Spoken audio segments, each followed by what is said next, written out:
At the Tokyo Game Show, we caught up with the director and producer of Final Fantasy Tactics. With the game finally coming to PC for the first time, fans were hyped about the remaster. We talked about the glowing reviews, the challenges of bringing Tactics to Steam and Steam Deck, and even where the strategy RPG genre could go next. The remaster launched on September 30th. Tell us about coming back to this classic.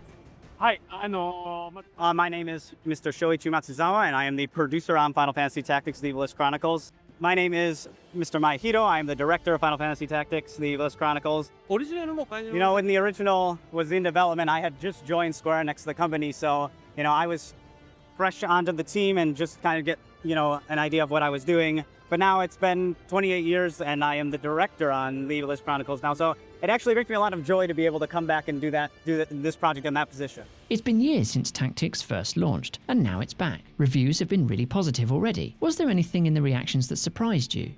I know that a lot of the reviews that I have seen is from people who have played the original, and, you know, they love the original game as well, and we can really see their love for the game through their reviews. And when we were doing this project, one of the main goals was to pay respect to the original Final Fantasy Tactics and to make sure that we were bringing that experience. And it was very important to us to make sure that we did that. So seeing that kind of reaction from people, it makes me really happy. Tactics has always stood out for its political story, touching on social class struggles. Most games avoid politics, but Tactics has always leaned into it. When updating the script and adding voice acting, how did you keep that edge without losing what fans loved? So I guess to start, one of the main goals for The Evilist Chronicles was to bring in new players. And I think that when you think about voiceovers, it's become a very standard thing within games. So we kind of felt that it was a necessity to be able to bring that to this game. Rogues such as they must be dealt with. The Order has been commanded to undertake an operation to eliminate the brigade. And for the original game, as you know, there were no voiceovers. And when we did create the script for that game, it was with the intention of having that text be read. And so, since we were going to be adding voices, we couldn't just take that text as is and then add voices to it because it would come off as sounding awkward. So what we did is Matsuno-san, who wrote the original script, came in and did a lot of those adjustments and additions to be able to make it fit for voices. And, you know, I think when we have that, it comes off as more natural now, the character conversations. And then at the same time, you can get a lot more feeling out of the voiceover. So I really hope that people will pay attention to that and enjoy that addition to the game. You know, when it comes to putting politics into things like games, you know, it's a little bit different from movies or from TV shows, you know. In video games, we have like a main character and you're controlling that character, and, you know, one of the main goals for that character is to, you know, go through some sort of adventure to defeat some kind of evil. So I think that in that sense, being able to put those political themes into the story with that presumption is a little bit difficult.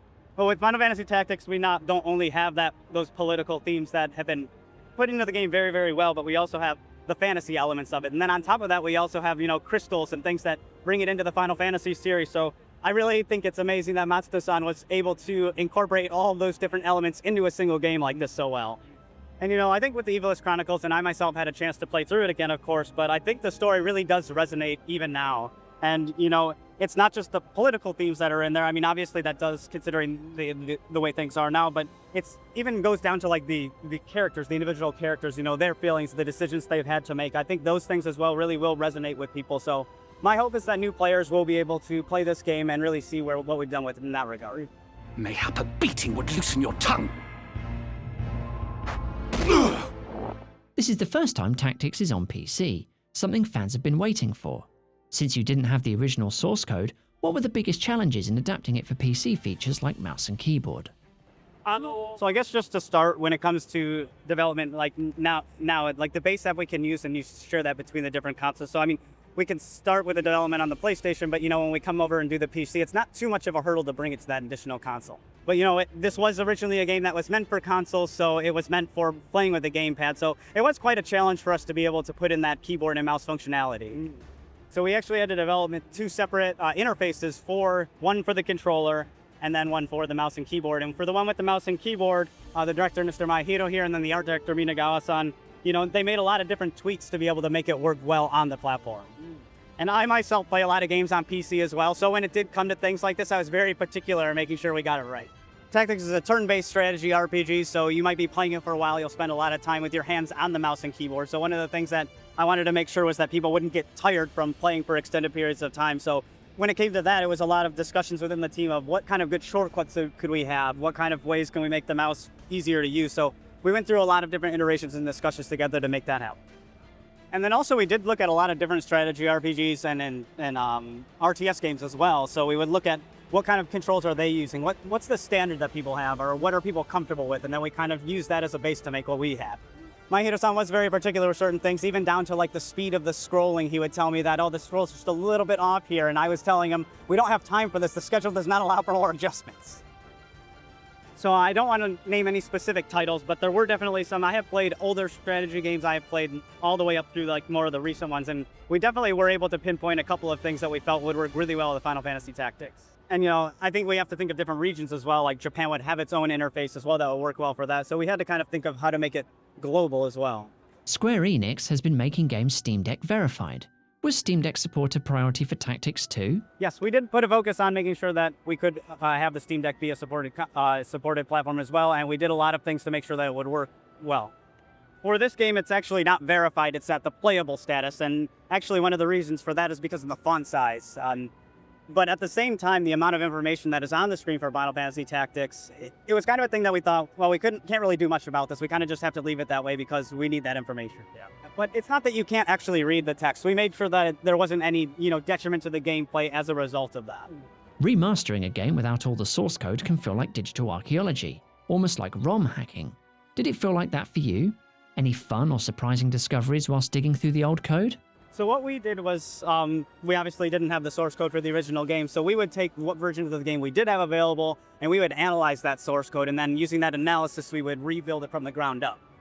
So all this data was on the binary level, so we would go through and analyze it on that level, and then that's where we would create the recreated version for the Evilus Chronicles, and that allowed us to be able to go through and make a lot of minute changes and updates to the different aspects of the game.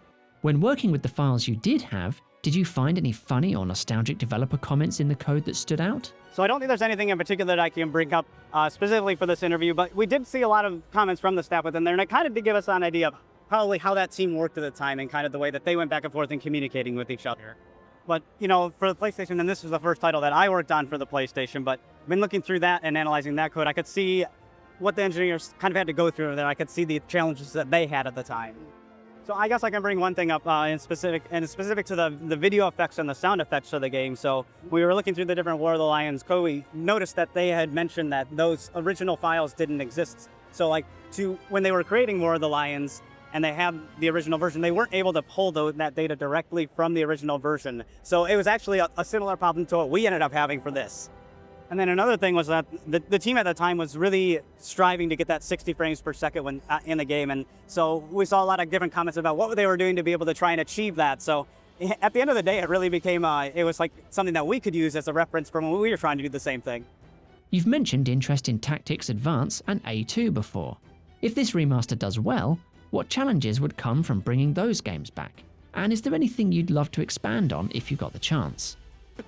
I think we first have to look and see if the source code for those games exists or not.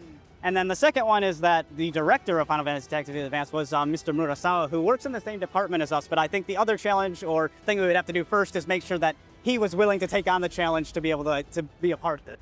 And then there's one other thing I want to add from the development side of things. And this is regarding the visuals. Final Fantasy Tactics Advance is all 2D visuals, and they're at pretty low resolution. So what we would have to really work for is being able to increase that resolution, making sure that we could make it the correct size for the consoles we're bringing it to, and then at the same time making sure it looked nice for players as well. But if we ever did get into a situation where we're actually going to be talking about making a remaster of this, I myself would be very excited about it. Do you actually know if the source code still exists somewhere at Square Enix, or is it still a mystery? We would have to check. I mean, obviously now we're saving all of our source code properly with the necessary tools, but when we did switch over to start doing that, it was at a specific point in time, so it would be a matter of did it line up or not. Tactics is one of the cornerstones of the strategy RPG genre. After working on this remaster, where would you like to see the genre go in the future? That's a bit of a tough question, but I think when it comes to the strategy RPG, one big element of it is being able to put things together, being able to make different combinations and create synergy within that title. So if I was going to be making something, from a blank slate, I think that would be an important thing that I would want to make sure gets added in. I think one important aspect for Final Fantasy Tactics is, the job system and the ability systems and the ability to be able to combine those. So I think really expanding on that is something that I would want to do. I think that the way that Tactics is set up, where you'll be able to make those different combinations, and then you can put that into the different battlefields. That's something that is, a really core thing of the game. So I think that if we take that and we kind of expand on that, and we can do a lot to do something brand new, but within that same vein. Lastly, do you have any message for PC gamers who are experiencing Tactics for the very first time? So I know that for PC, this is the first time that it's bringing it to. So I think when it comes to PC gamer readers, there might be, a lot of people who haven't been able to play it. So really looking forward to that. I mean, we do have new difficulty settings, so you can be able to choose what kind of difficulty you want to play at. We also have a lot of additional, updates to the game as well. So I hope that new players will really enjoy those features. For more news, reviews, and previews of the latest games, subscribe to PC Gamer.